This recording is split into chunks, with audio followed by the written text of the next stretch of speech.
la grâce, aime la grâce, aime la grâce TV, aime la grâce TV. Voilà. S'abonnez-vous, s'abonnez-vous, s'abonnez-vous massivement.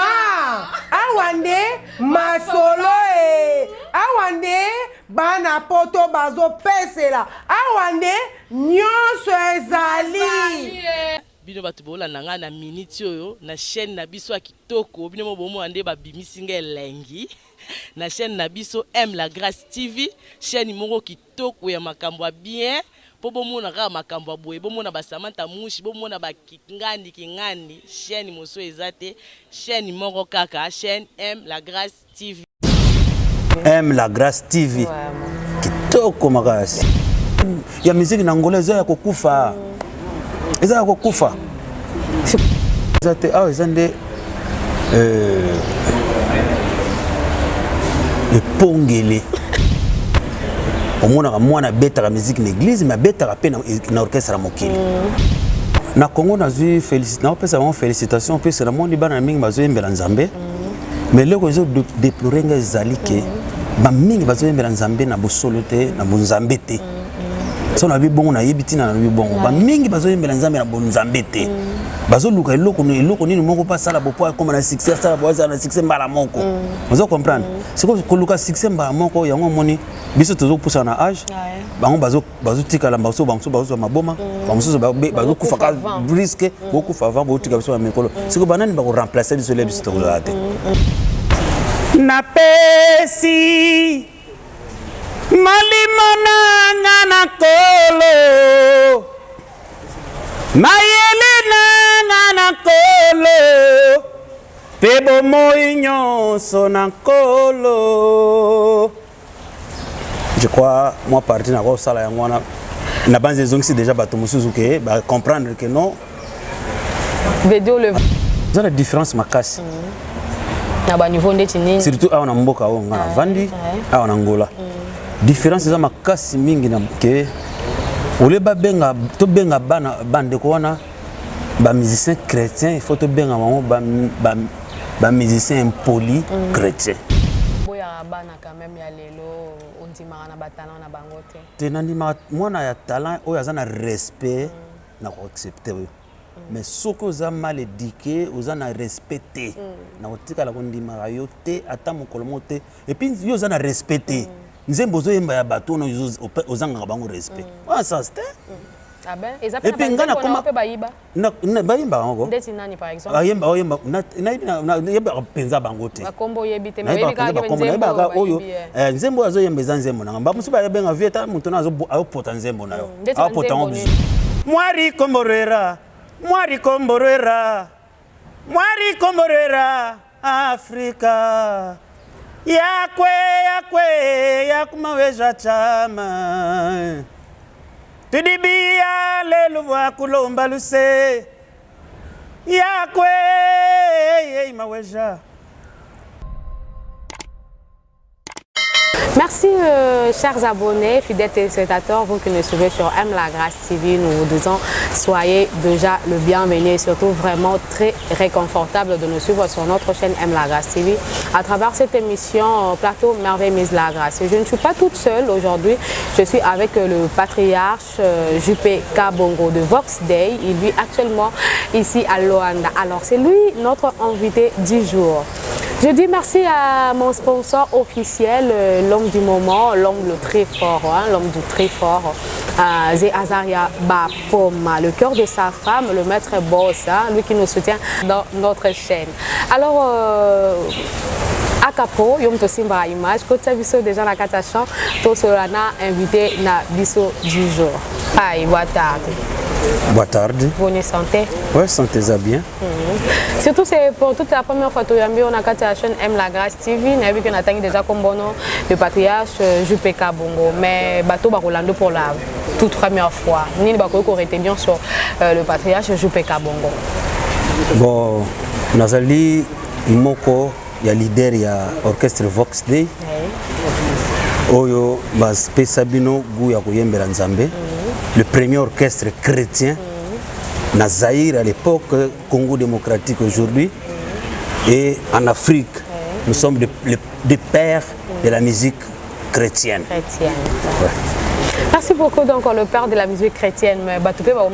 est-ce que vraiment il y a solo Esaïe? Nini là qui sait que non, c'est lui qu'on a reçu aujourd'hui sur notre plateau. Bon, oyo laksa ke ezangai olingina sala ni puba tubaye bezanga. Acapella moko maya banzembo Vox Day poto comment que veut dire viens mutana na plateau. OK. Zana problème te nzembo ezali likabonza mba pesa ngai na yembaka na o continuer ko yembela nzambe ti mokolo Yesu akozonga. Amen. Na pesi malimona ngana kolo mayele ngana kolo pebo moinyo sona kolo. Je crois moi parti na ko sala yango na na banze zongi déjà bato musuzu ke ba comprendre que non. Vedio le vrai patriarche n'est pas yami na plateau na biso. Si naza patriarche. Shopinza. Naza patriarche ya kombo ya ko pipe c'est la te mais naza penza patriarche pour nazali papa oyo ayebi alaki sinzela et puis azalaki na tango oyo toza sa réveil ya musique chrétienne nangambo na biso ba musicien ndé naza patriarche. Mais tango yembi nzembo oyo bana ya 2000 ba milobeli o mais nzembo ezala ya notre frère Carlito Lassa te der ngana yemba nzembo Carlito mon frère Carlito on a pesi mbote na koleka azalaki nano chrétien Carlito azalaki na ngambo mosusu o nzembo na sali yango nanu nazalaki nano na mwa pa moko na mokili mosusu na kati mais l'air na bimi mobimba nde nzembo esali puisque ezaki inspiration pas euti penza et pas nzambe yango beta katile. Mais ce que eloko comme ça biso o sali nzembo tant ozaki na de l'autre dad na ngambo ba pagano na ngambo mosusu mais nzembo de Jézalaki. Siko inspiration nango utela ki biso vraiment réellement pas nzambe po na tawana na bongo li motema tout entier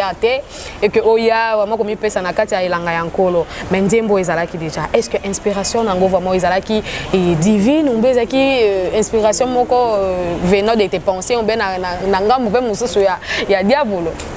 Bon l'air zako yemba na ngambo wana nazalaki na bakoyemba pe na bachoral nazalaki yemba na choral nazalaki pe na frère nanga moko pe azana Kinshasa musicien pe mune Léon na Congo toza oyemba na choral ile na internat toyemba na choral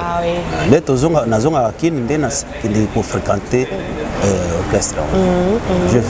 na kotaki na orchestre wana na 1977 alongwe na orchestre wana mama Matondo on a pesa mbote en passant yé mutate nga maloba nzambe amemi nga na église na fraternité la grâce fra grâce baza katango bongo na sima église catholique Christ roi na Asosa na sima Asosa na Busumelo 78 ndesika na banda osambela o papa na ngai ya molimo zaki pasteur Mpembele asiko zungisa molimo pa nzambe pe asonam. Mais quand on a la biso quand même lelo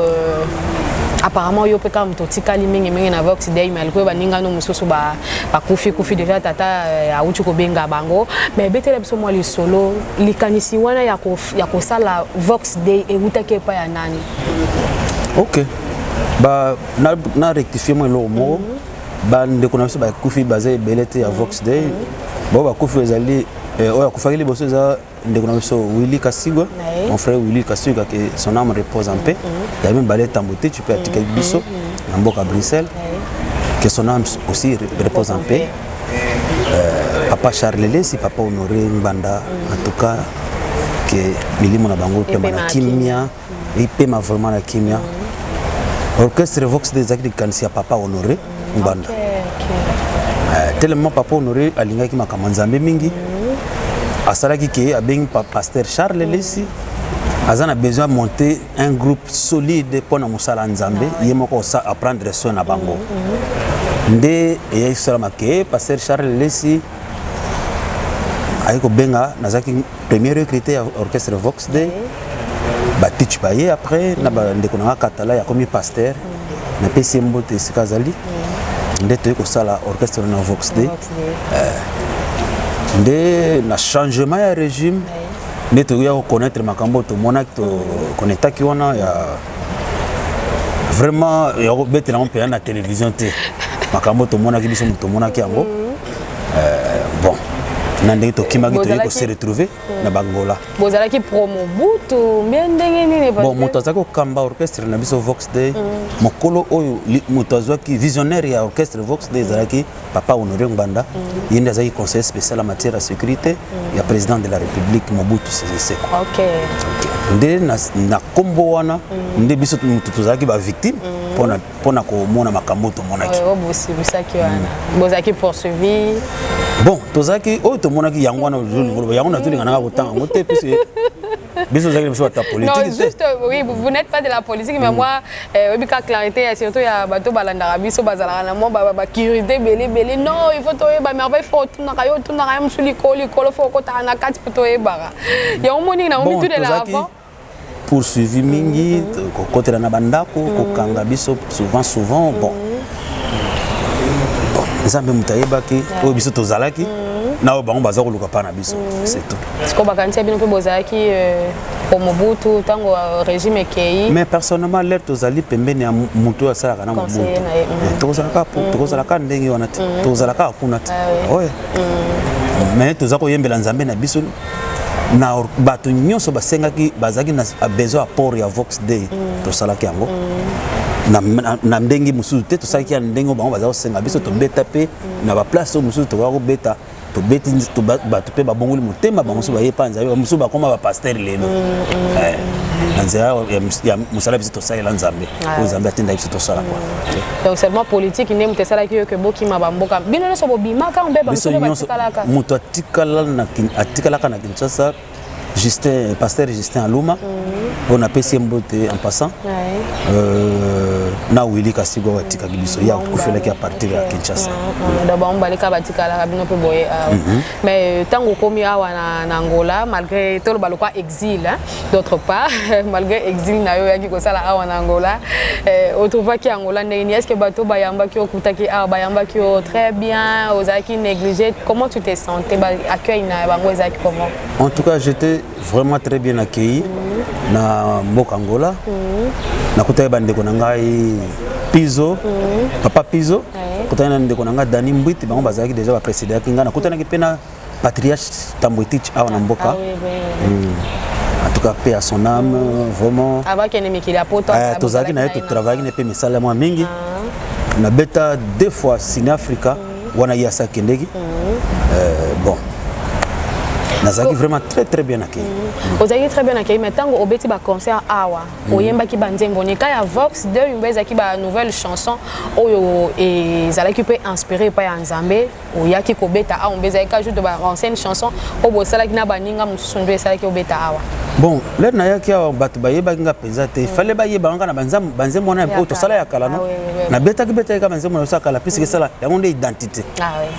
Ba oyo nazako na studio na sali des albums na bani na okena promotion bino so boyeba lere bima tout ça boyeba to zana biso na bino to solo na obongisi pona ba album na pona ba album wana c'est un peu ça nabike ko pambola Nzambe surtout mais pona ba oyo ba yebite ponga mingi na zozong sa bana ba 2000 po bana ba 2000 na mona ba yaki ba yeba na ba chaleur moi mingi surtout na makambo ya Nzambe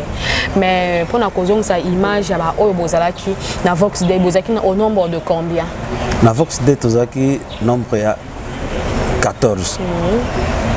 ndeko na biso moko ayeko longo ke Paris totika les 13 OK mosusu longo ya komi na yesu akomaki puisque aza travailler déjà na sécurité ayeko longo na ya komi à temps plein na sécurité longo totika la 12 ndeko tika la 12 puis to évoluer 12 ti ndenge to panzana mais to panzana te ya kozana na groupe mais to panzana ki puis ba oya kei mutakenda ki liboso ya katalai non mutakenda ki liboso za kinzaki mwena ye awa Angola Chaba yeko landaye après Katala ya ke Paris à ke Londres ticha ye en Angola ngai pe na yeko ya Angola na kuti bango na ba Chaba banani ouais tukutani pe to sala pe bomba misala awana leki na ngamoko leki na ngamususu le pira azana Paris ndenge tozo baba na Paris ba Paul Lukela bango nyonso bazaki na bakenda Paris biso kande tozwaki ngolo ya kozala nano awa na Angola c'est ça puisque pour nzambe soka bongisi mabongisi na ye to ça le contraire ma bongisi nzambe te mais na temps wana ba 90 wana ndolo bana ba 90 wana na kati ya Zaïre ba adversaire on a bien makasi ezalaki groupe nini bon na nini ya musique ya nzambe tozala na ba adversaire te na nzambe ba nani ba yakisi malokola baya ko bakisa force pa na biso ezalaki ndeko na biso orchestre yo Vie Nouvelle en Christ oya honorable Paul Nzali Balenza. OK. Bango pe bazaki orchestre makasi o tozako kokumisa nzambe bango malgré bango bazaki na ngambo ya ndeko na biso ya catholique biso zaki na bato ya réveil. Mais bango pe bazako beta juste quand ndemo tozaki Paul Balenza Nzali azako yemba pena ser na biso apo sera popé yimba pena nzembo na biso moto salaka ya nzembo ya bandeko na biso ya libinza aye to yimba na po ezaki nzembo ntoko kamwa muke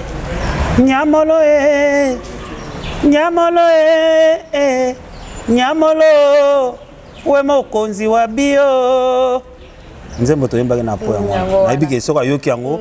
a se rappeler encore makasi mais et puis ça qui te que boyemba na yemoko Paul Balenza. Non, Paul Balenza tozwaki penza ngolo ko yemba na yemoko te ndenge boye mais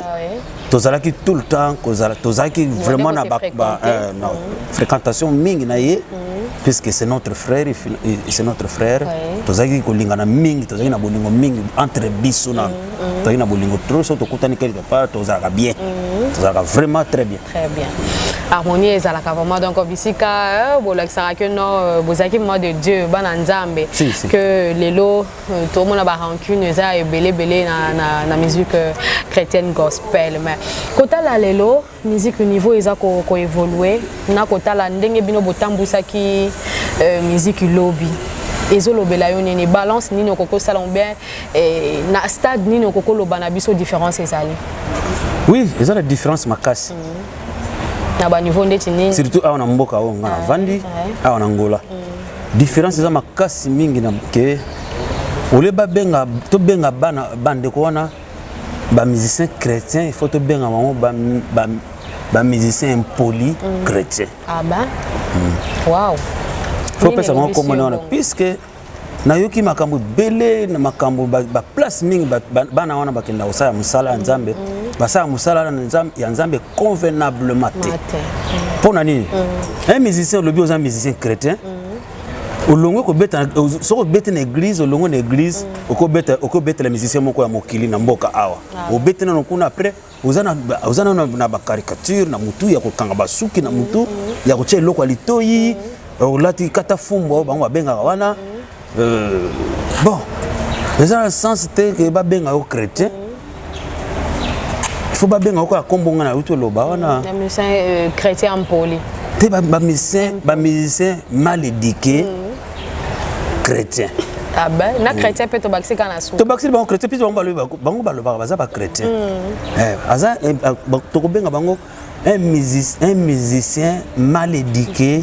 chrétien puisque bango balibi bango baza chrétien to baxi bango na katikati mal éduqué chrétien puisque baza éduqué te puisque so comme musicien aza chrétien il faut au bandana na ozo ba enseignement biso to zwa puisque ngaler na longo na mokili na ye na nini ba pesanga enseignement yo ba pesanga liboso 4 lois spirituelles après 4 lois spirituelles ba pesanga la vie remplie du Saint-Esprit. Dans l'enseignement, enseignement on a presque tout. Après, qui n'a pas de délivrance. Puis c'est là tout on a tout temps la mamie mukili kili non. Oui, effectivement. Malgré nous avons un chorale, mais un chorale nous avons yemba. Nous avons on a trouvé on va nous yemba chorale ba obéter beaucoup. Nous on a un succès, mais ok. Ko bete la nzambe la nzambe fo yemba la nzambe. Na intérêt mo que lobby na mona bokonzi alikolo c'est ça mais là bino bozo beta nzambe tobe oyina église obeta nzambe passer la tiki obeta oyina suki ya kokanga na église okamati eloko litoyo chena lito biso totika osala ngote parce que bango faut balanda ligne biso to fungola biso za ba père ya réveil ya musique chrétienne biso za ba père to batika la ko mona biso na ba utambola bongo et puis au mona musicien avant yebi abete l'église comme il est ramaté à télé abimi libanda ako solo na téléphone ako na Facebook solo ako za na carte église solo na Facebook quel genre ya chrétien oh chrétien ndenge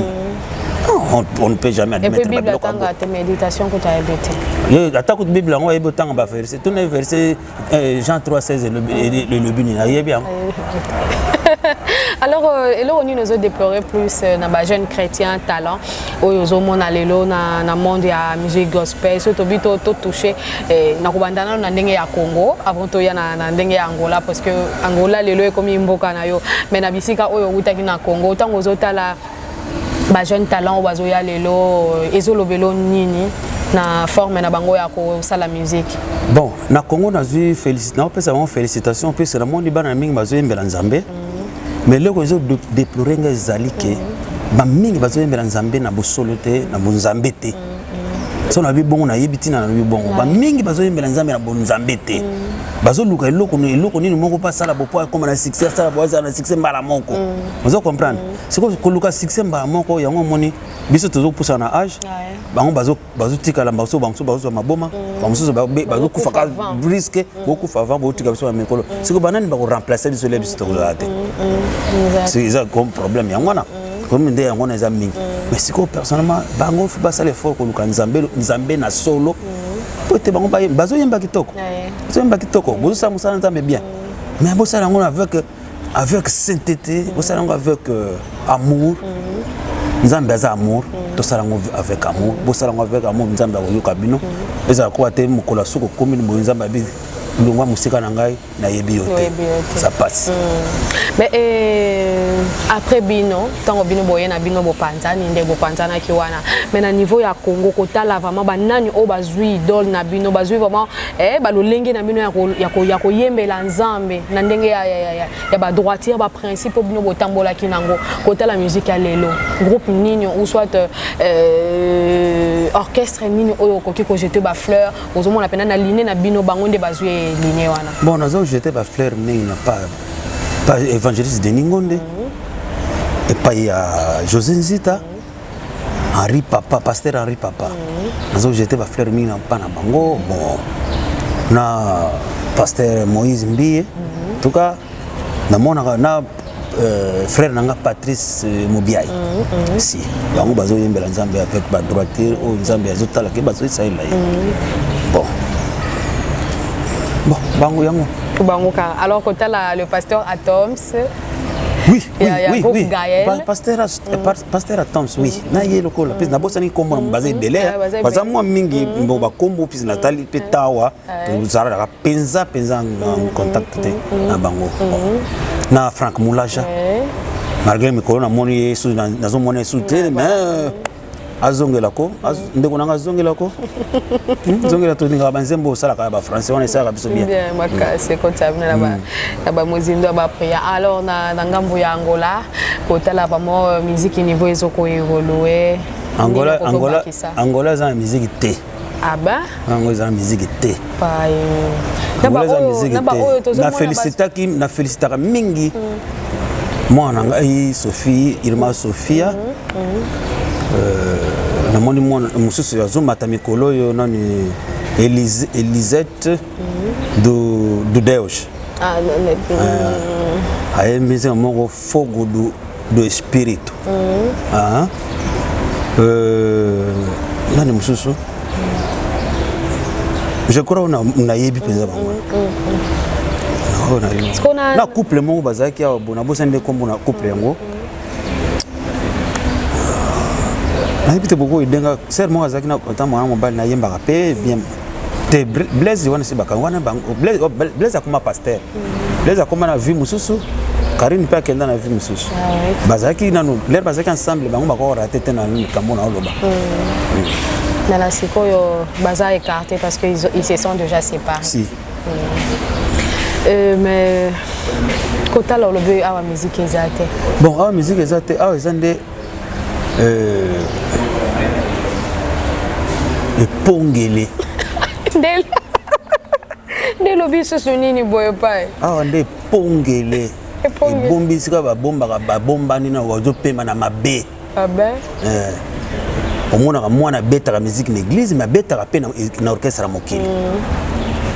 et mentalité nini na koya nango na église puisque lere ezopesa ya kitoko na église oloni ya malamu na église ya bimi akozwa ya mabe na église na libanda ye nango na église et puis bapasteur bazotika bana ndenge bafana na église abetaka na église asuka nango yo ozwi mwa moke bango opesi bango moke bakeye et comme commerce est-ce que yo condamner nani na ba acte oyo ba acte nazo condamner mutu na condamner te mutu te ngana nasenga boye na kobenga papa Pizo na kobenga Dani Mbwitu to sanga na to sala to zwa moi temps moko to benga ba musicien chrétien ba mi o ba bazo benga ba yidi ke baza musicien chrétien ba ya bo ba ko yende to retenir ba musicien chrétien to sala moi réunion to ba ko sanga na to sala no regroupement ba musicien oyo to yebi ke no lokola ba oyo ba to se baza ba na nzambe to banda liboso na bana ya nzambe après to ko koma ba musicien après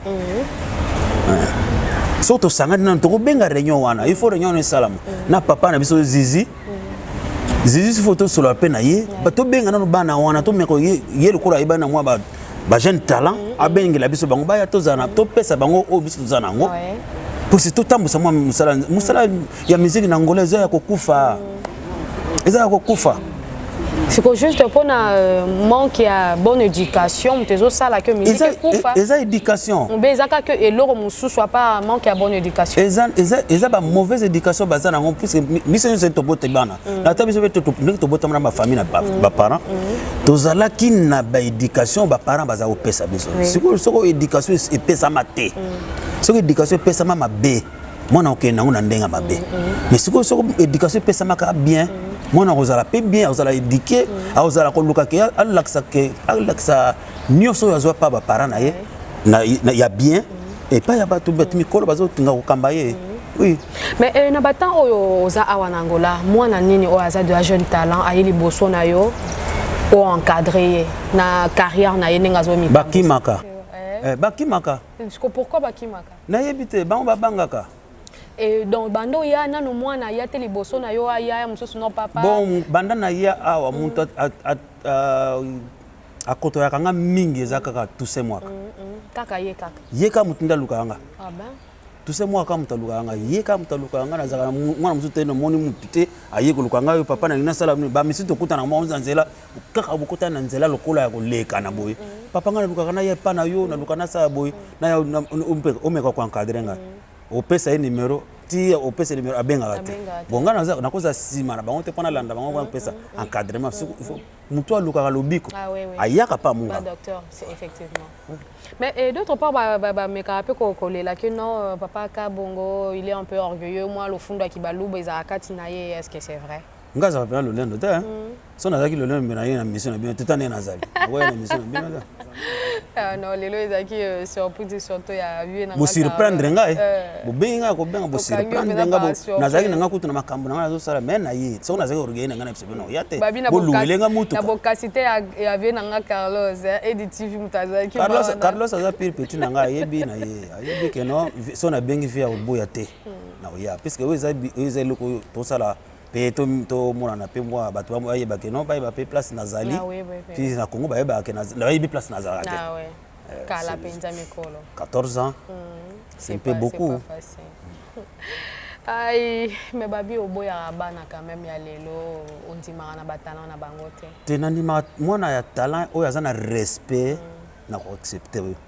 mais soko oza mal éduqué oza na respecté na kotikala kondimaka yo te ata mokolo moko te et puis yo oza na respecté nzembo ozoyemba ya bato ono ozangaka bango respect wana sens te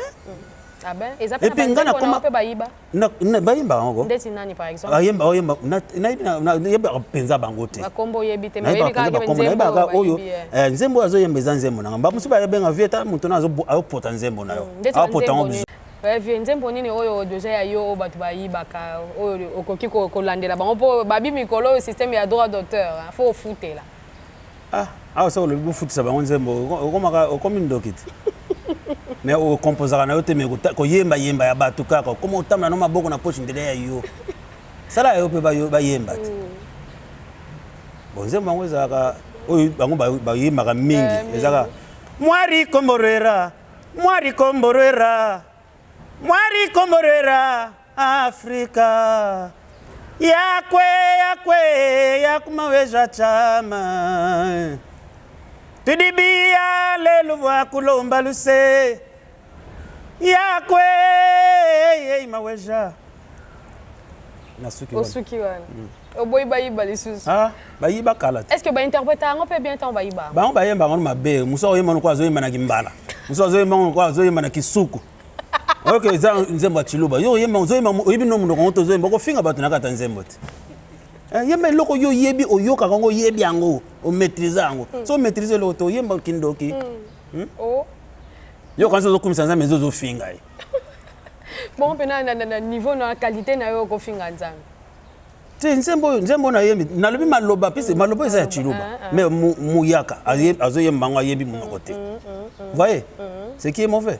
après le bio nzembo populaire azaka wapi populaire eza tulukuti populaire kasi yo to vendre tenga populaire te nga za individu les patriarches JPK Bongo lelo ba koma obenga populaire ba benga populaire puis ça sala na loko te nga obenga na populaire otika na yemba ne bande ngosi ba yemba na bazakuna yemba banzemba nzambe ona zo yemba pona lokumu nzambe ozemba pona lokumu nzambe sala ya yo pona lokumu nzambe pe bazolela mbambongo zolela mbongo tila ona droit d'auteur ça c'était mais kasi na baleki na yo ba esima ndeti nzembo anani penza oyo ozalaka soko oyemba ngoyo moko osepela nzembo anani nani nasepela mingi na nzembo Evangeliste Carlito nzembo ni to oyo kama kapela zana c'est mon boy abanda moi katika te pese ne bande za mo mbulu za mo mbulu yo boyo yemba gisuku te bagisoko na we mapeli ngala penza tata mokonzi ko Nzela Yesu ye moko mponaka mpe alobela bato lolenge mingi ngai nayokaki lolaka ntango masi apesi ndingisa na tosi se kotosa ngai natiki nyonso mpona ye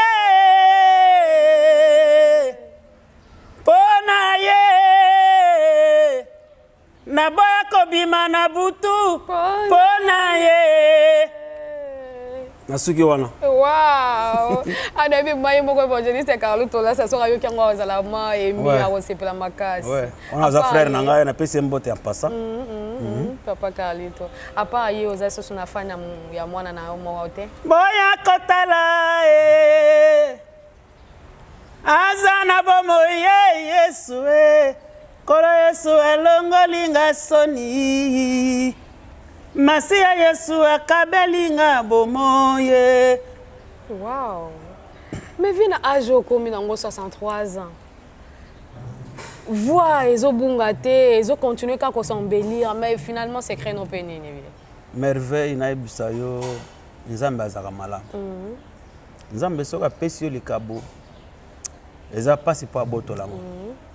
Akoko botola mbansusu que au salaki moi mabunga moko boye abotoli mbamso alongola nde grâce soka moni ko zongi na nini na zongi c'est le grâce na ye c'est ça o ezali kabo banda bo mwana na beta na ba petit chanter na banda ko yemba na 68 wana yo botami na unta nano solo kutu te na banda yemba banda 68 nazaki petit chanteur a kenge o yeba bango te ona histoire on penza eza flou pa na yo na ba mingi ba vande ba za flou ngana beta kambunda nazo yemba ndé na koma na kota chorale na mwa ba souffrance kaya ba mokili ndé na kene na orchestre mokili na kena salle test bandimanga rapide donc ba budata mais moko na kati na bango za oyinanga pesa na yemba ka koleka ye bango su ba musu batika ba bi ate peta zo yemba bien wana zaye na kini ka ko abi peta zo yemba bien tika peta zala ndé on a kota ki pe mnini on a pe isimba ate puisque et comment na ba niveau yo mo yebi boke wana basimbisa kaka to luko leksa vie père père abotinga anyoko ami atangisi ya banchiki bana luka usuma kambo ubale père moto mama kamane usimba te et puis biso de famille na biso to kene père azako yibisa so okena bisimba simba moni bato nyonso bazali d'ailleurs ba ko benga na yo ba ko lingo ku dute balinga ngape ku dute baliboso na internet balandanga mabanga banganga mibale Oh. oyo abebisa biloko na biso babenga nanga koto pe bamemanga place moko na komi kuna na sala mama na fièvre ya grave président koti ye moko atinga libanda aya zui carte komi kana coin la voix du Zaïre na la voix du Zaïre ka malade ici Wow. l'air na ndimeli nzambe ndena yo comprendre que nzambe alingaka te na simba bisimba bon nayembelaka nzambe na nanu kitoko nayembelaka na niveau na ye poso na bina yemba siko na iza na instrument na oyemba bien makasi ti bato balele babongoli mpe motema parce na osimba kisi ya nini bino oyo bozosimba bosimba na bino mais boyebaka mbano nango ezali Donc il est le vieux vraiment donc balobi vierge. Au Simbate. Ngai nazo biso pe histoire na ngana pesa ma témoignage na ngana simbelo te. So na simbelo na koza na ngola na otoka ba moyi bo rien. Mbe nazana ba jeep ya Gayar nazana kama nazo vanda place mo bo na koza mbaso na Luanda te. Fana zanga ata na mboka Malili nazo za Malili zo beta na Panzi tout ça. Mais nazana ngola. Na nyoso neza pona gloire nzambe na biki nzamba okena nga musika. Amen. Nazana nupinza na nzamba zo okena nga malembe molo. Merci beaucoup. Donc, comprenons tous les doyen de la musique congolaise. Le loi comment on a évolué. Nakasi Angola, bisika oyazo est vrai vraiment. Alors, ba nouvelle chanson ni oyo yeli biso na évolution non parce que tu as déjà calaté album non nengo tu ko annoncer biso il faut ba clipper ça les mains il faut biso pe na la grâce to zwango mais ba nouvelle chanson go ezani to obete la biso ka ki kala na kinenga kilelo obeza pe ba nouvelle formule o yeli biso ba nouvelle formule ba nouvelle chanson paisali na sali album moko ya ba remix album moko na sali ba nzembo akala na quelques remix na kati puisque soko sali album fo soko sali album na ndenge na yeban bato bayibinga na caché oyo ya Vox Day il faut loko moko mi balemi sato ya bango ya Vox Day zala onga na zako diriger feza poison sa bato ba olinga bayo album nyonso le ba olinga bayo album ba écouter loko mo asika na kati bayo yango azali mais na kati album oyo obete la biso avant to komana na banzembo ya ba nouvelle chanson ba remix ya banzembo nini par exemple au côté biso na kati Kangola ngai kolo kolo Yesu mosungi nanga papa kangola nga na bika nzambo yo nete banzembo wana na nzembo mususu ezali ekoya mwana nzambe mokili mobimba mokoningana nalokita banzelu yao otika biso na posa boye na otika ka bongo fona betaka ba titre moko pa comprendre que toza wa Pierre alors tokoti na ba nouvelle chanson oyo bongise libiso atami balemi sa toto mekoyo ka moi a cappella nango zela na mayele ngo bato ekeseni solo na oyo ya nzambe tango nazalaki nano mwana nayebaki te onzela na bomoi. Wow, deuxième chanson. Ezaka moko. Bapasio mona kine kulusu ponga na bika masia yoka kolela nanga babeta kiyo masia nanga yeye bapasi ne kulusu ponga na bika mususu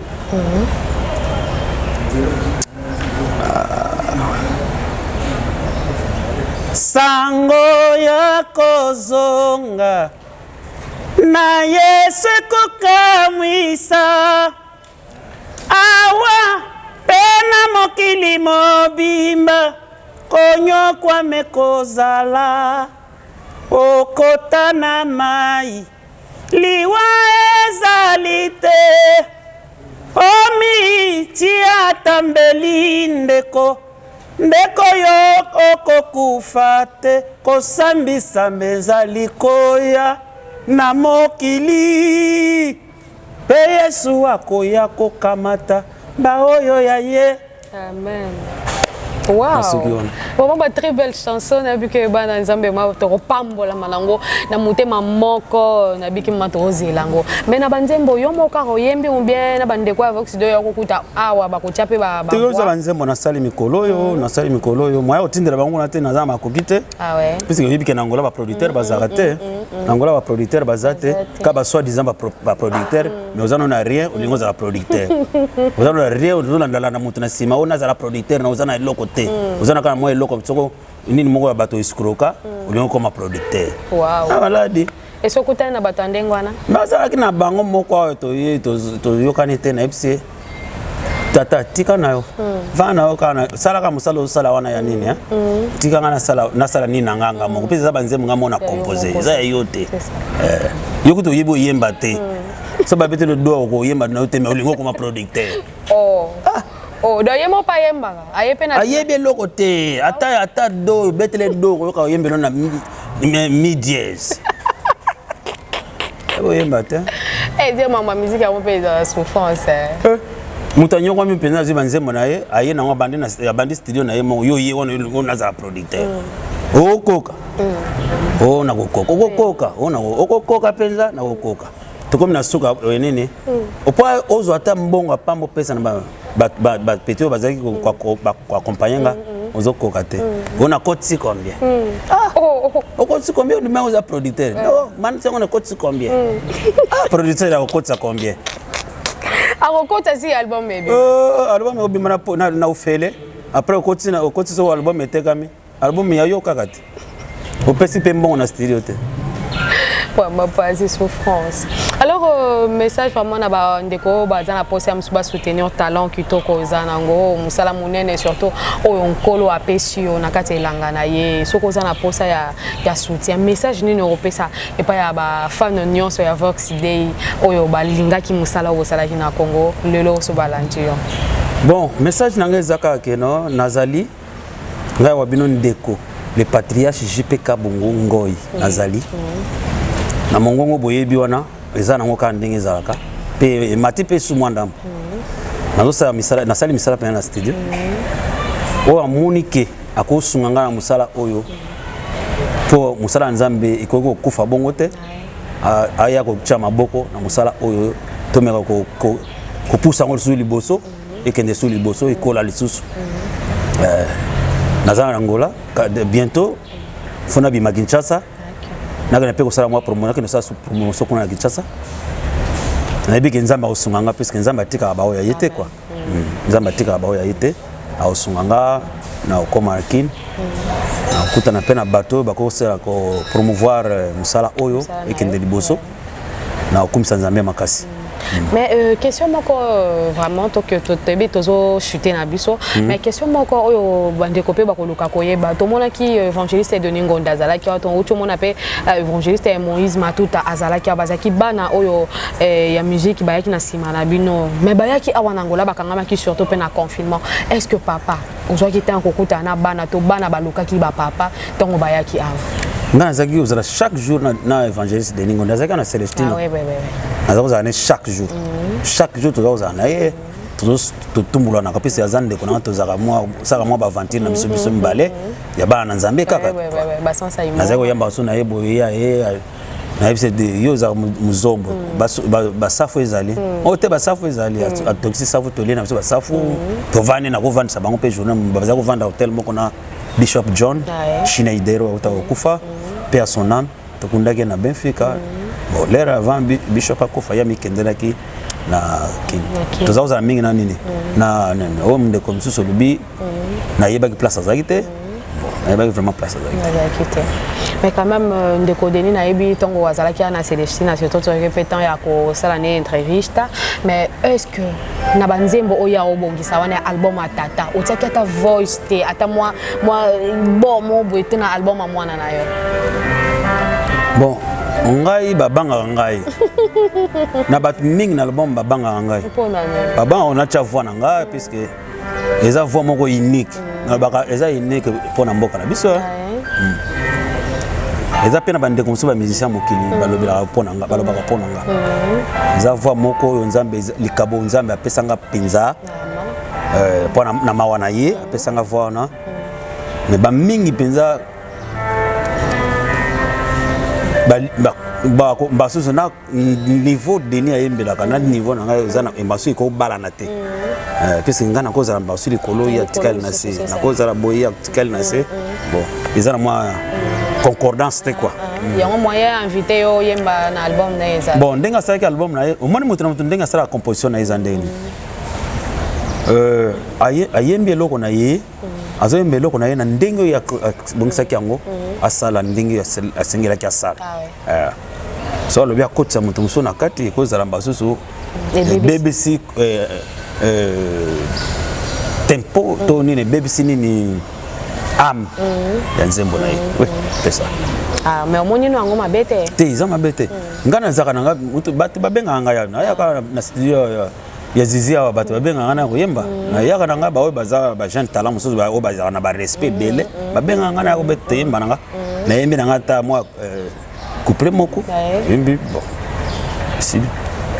Merci beaucoup doyen Nabi vraiment donc tout temps ba monio bazongisi image qui bokala wana et sengo vraiment ya komona yo lelo alors pesa biso programme na yo ya makambo yo zo bongisa nini obongisi pona bana nzambe nini ya venir comme tout dans la 2021 surtout à Open Angola ba concert et iso sali malango moi ba show moi ba ni activité nini yo bongisi pona peuple de Dieu surtout biso tout dans la kati Angola to bénéficier na yango.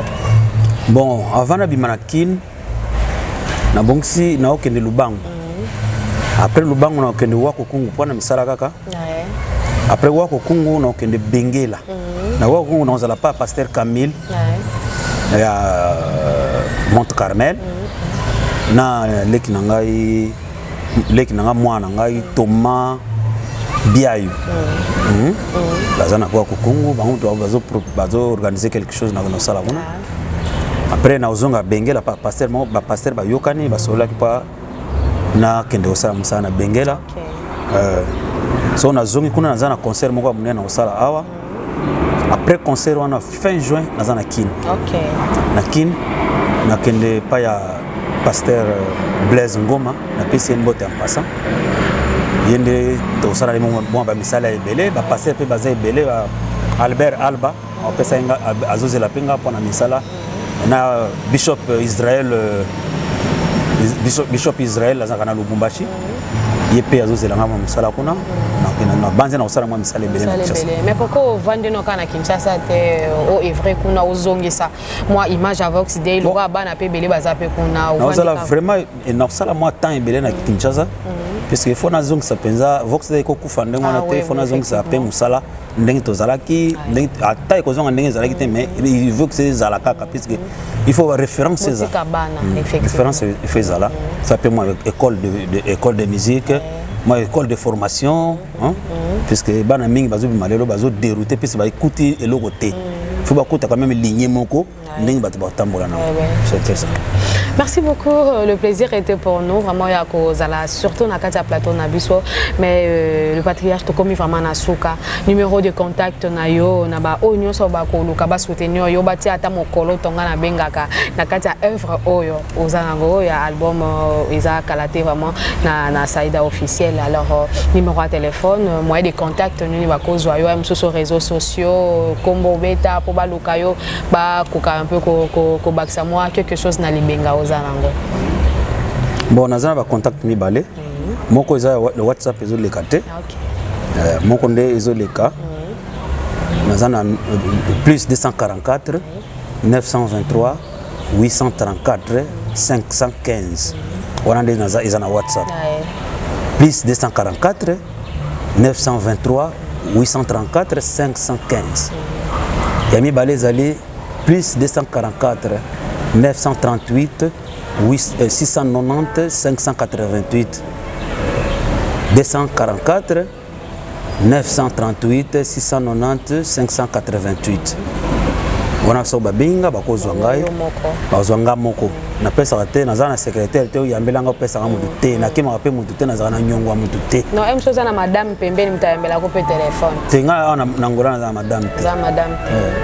papa ka bongo za bana te naza bana ngai 5 batikala na ana Kinshasa Priscille napesi mbote Priscille Chilemba kombo mama napesi Justus Kabongo mbote napesi Jérémy Kabongo mbote Rabi Kabongo ngoyi mbote napesi pe mwana ntsuka nanga Divine Kaiba Kabongo mbote na bato nyonso bazolanda ngai napesi bango mbote frère nanga Carlos Toussaint Mwaka mbote napesi pasteur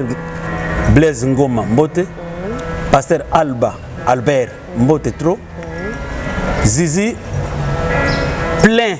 ya mbote belé mwana ngai aza sima na caméra napesi mbote belé aza mwana collègue na ngai petit na ngai Matou Daniel napesi pe mbote seka zwami kuna na Suisse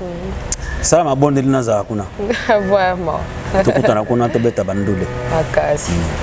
Merci beaucoup Papa Kabongo vraiment merci na bino no sobo landa kibiso nga en tout cas na kozanga te ko remercier bayanga là je vois ma petite Carmel hein, la métisse noire pardon oui